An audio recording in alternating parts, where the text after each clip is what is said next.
आज हम लोग पाठ 10 पढ़ेंगे, लाख का घर। भीमसेन का शरीर बल और अर्जुन की युद्ध कुशलता देखकर दुर्योधन की जलन दिन पर दिन बढ़ती गई। वह ऐसे उपाय सोचने लगा कि जिससे पांडवों का नाश हो सके। इस कुमंत्रणा में उसका मामा शकुनी और कर्ण सलाहकार बने हुए थे।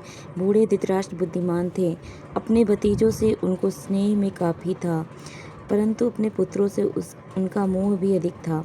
दृढ़ निश्चय की उनमें कमी थी, पर वह किसी बात पर वह स्थिर नहीं रह सकते थे। अपने बेटे पर अंकुश रखने की शक्ति उनमें नहीं थी। इस कारण यह जानते हुए भी कि दुर्योधन कुराह पर चल रहा है, उन्होंने उसका ही साथ दिया। इधर पांडवों की लोकप्रियता दिनों दिन बढ़ती जा रही थी। चौराहों और सभा समाजों में लोग कहते कि राजगद्दी पर बैठने के योग्य तो युधिष्ठिर ही है। वे कहते थे धृतराष्ट्र तो जन्म से अंधे थे, इस कारण उनके छोटे भाई पांडु ही सिंहासन पर बैठे थे। उनकी अकाल मृत्यु हो जाने पर पांडवों के बालक होने के कारण कुछ समय के लिए धृतराष्ट्र ने राजकाज संभाला था।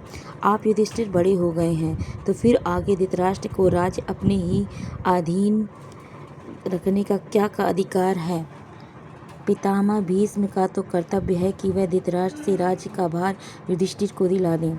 युधिष्ठिर ही सारी प्रजा के साथ न्यायपूर्वक व्यवहार कर सकेंगे। जो पांडव की यह लोकप्रियता दिखाई दी, ईर्ष्या से वह और अधिक विकुड़ने लगता था। एक दिन धृतराष्ट्र को अकेले में पाकर दुर्योधन बोला, पिताजी पूर्ववासी तरह तरह की बातें करते हैं। जन्म से दिखाई न देने के कारण आप बड़े होते हुए भी राज्य से वंचित ही रह गए।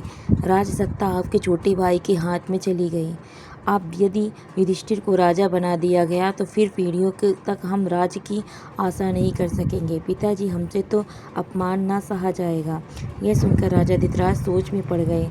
बोले, बेटा तुम्हारा कहना ठीक है, लेकिन युधिष्ठिर के विरुद्ध कुछ करना भी तो कठिन है। युधिष्ठिर धर्मानुसार चलता है, सबसे आसन स्नेह करता है, अपने पिता के सम्मान ही गुणवान है, इस कारण प्रजाजन भी उसको बहुत चाहते हैं।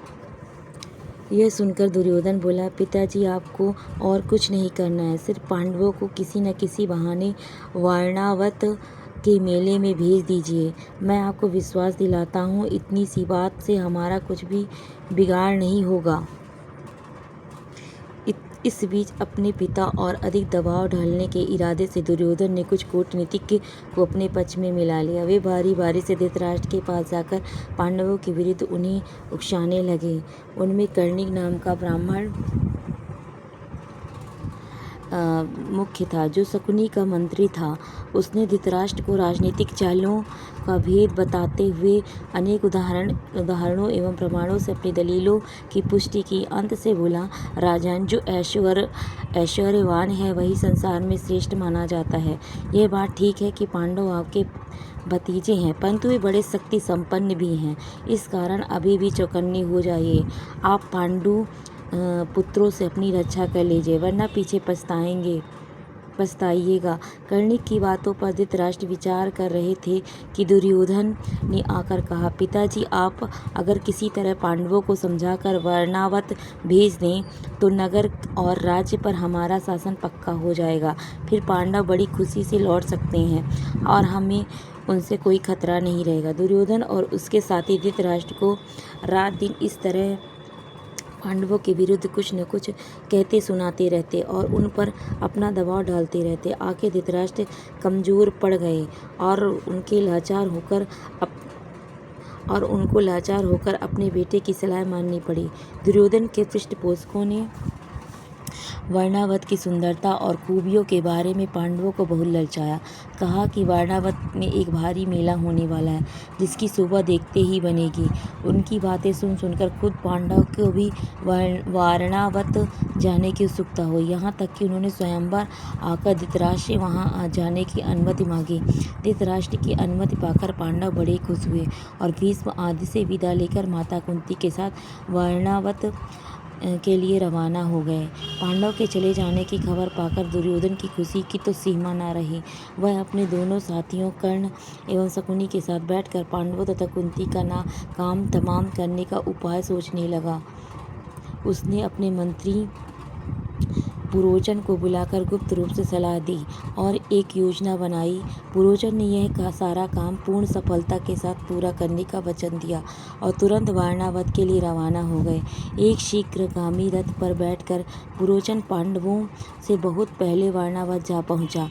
वहां जाकर उसने पांडवों को ठहरने के लिए सन, घी, मोम, तेल, लाख, चर्बी आदि जल्दी आग पकड़ने वाली चीज़ों को मिट्टी में मिलाकर एक सुंदर भवन बनाया।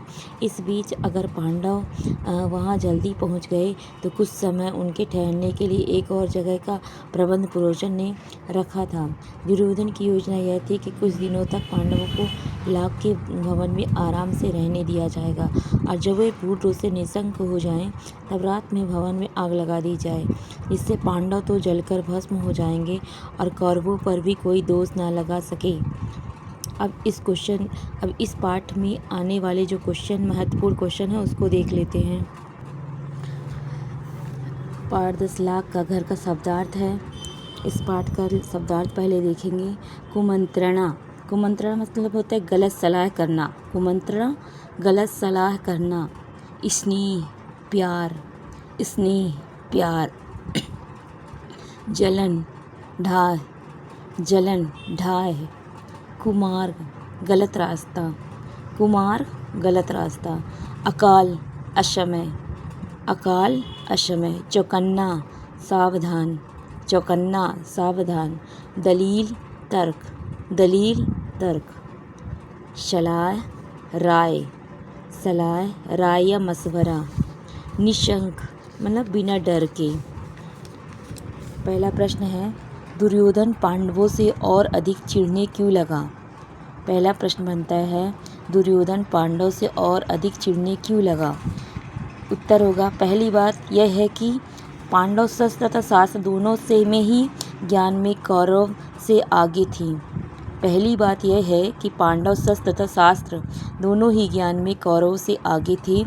दूसरी बात यह है कि भीम का शारीरिक ताकत का मुकाबला करने की कौरवों में हिम्मत न थी। दूसरी बात यह है कि भीम का शारीरिक ताकत का मुकाबला करने की कौरव में हिम्मत न थी। तीसरी बात यह है कि लोगों ने यह भी कहना शुरू कर दिया कि युधिष्ठिर ही सारी प्रजा के साथ न्यायपूर्वक व्यवहार कर सकेंगे। तीसरी बात यह है कि लोगों ने यह भी कहना शुरू कर दिया था कि युधिष्ठिर ही सारी प्रजा के साथ न्यायपूर्वक व्यवहार कर सकेंगे। इन सब बातों से दुर्योधन पांडव से और अधिक चिढ़ने लगा या खिंचने लगा। पांडव वारणावत जाने को क्यों तैयार हो गए? प्रश्न नंबर 2 है, पांडव वारणावत जाने को क्यों तैयार हो गए? दुर्योधन और उसके साथियों ने पांडवों से वारणावत को खूब बढ़ा चढ़ाकर वर्णन किया। उन्होंने वारणावत की सुंदरता और खूबियों के साथ वहाँ के मेले को भी खूब बढ़ा चढ़ाकर उसके पांडवों को उसे दिखाने की उत्सुकता बढ़ गई। फलस्वरूप उनको ललचाया और वे वारणावत जाने के लिए तैयार हो गए। दुर्योधन और उसके साथियों ने पांडवों से वारणावत का खूब बढ़ा चढ़ाकर वर्णन किया। उन्होंने वारणावत की सुंदरता और खूबियों के साथ वहाँ के मेले को भी खूब बढ़ा चढ़ाकर उससे पांडवों की उसे देखने की उत्सुकता बढ़ गई। फलस्वरूप उनको ललचाया और वे वारणावत जाने के लिए तैयार हो गए। पुरोचन ने किस प्रकार का भवन बनवाया? प्रश्न नंबर 3, पुरोचन ने किस प्रकार का भवन बनाया? पुरोचन ने सन, घी, मोम, तेल, लाख, चर्बी आदि जल्दी आग पकड़ने वाली चीज़ों को मिट्टी से मिलाकर एक सुंदर भवन बनवाया। पुरोचन ने सन, घी, मोम, तेल, लाख, चर्बी आदि जल्दी आग पकड़ने वाली चीज़ों को मिट्टी से मिलाकर एक सुंदर भवन बनवाया। प्रश्न नंबर 4, दुर्योधन किस बात के लिए चिंतित थे? प्रश्न नंबर 4, दुर्योधन किस बात के लिए चिंतित थे?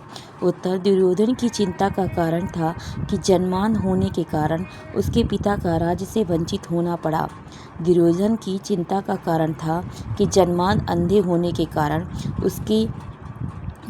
होने के कारण उसके पिता को राज्य से वंचित होना पड़ा और उनके भी छोटे भाई को हाथ में राज्य सत्ता चली गई। उसके बाद उसके बेटे को राजा बना दिया गया।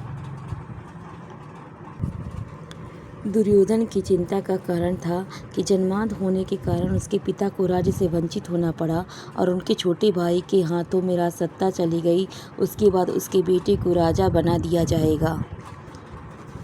प्रश्न नंबर 5, कर्णिक नामक ब्राह्मण ने धृतराष्ट्र को क्या समझाया? कर्णिक नामक ब्राह्मण ने धृतराष्ट्र को क्या समझाया? उत्तर होगा, कर्णिक नामक ब्राह्मण शकुनी का मंत्री था। कर्णिक नामक ब्राह्मण शकुनी का मंत्री था। कर्णिक नामक ब्राह्मण शकुनी का मंत्री था। उसने धृतराष्ट्र की राजनीतिक चालों को भेद बताते हुए उनका उदाहरण और प्रमाण दिए। कर्णिक नामक ब्राह्मण शकुनी का मंत्री था। उसने धृतराष्ट्र की राजनीतिक चालों का भेद बतलाते हुए उनके उदाहरण और प्रमाण दिए। अंत में वे बोला, राजन, जो ऐश्वर्यवान है वही संसार में श्रेष्ठ है। यह बात सही है कि पांडव आपके भतीजे हैं, किंतु वे बड़े शक्तिशाली और वीर हैं। अतः चौकन्ना हो जाइए और पांडवों से अपनी रक्षा कर लीजिए। अंत में वे बोला, राजन, जो ऐश्वर्यवान है वही संसार में श्रेष्ठ है। यह बात सही है कि पांडव आपके भतीजे हैं, किंतु वे बड़े शक्तिशाली और वीर हैं। अतः चौकन्ना हो जाइए और पांडवों से अपनी रक्षा कर लीजिए।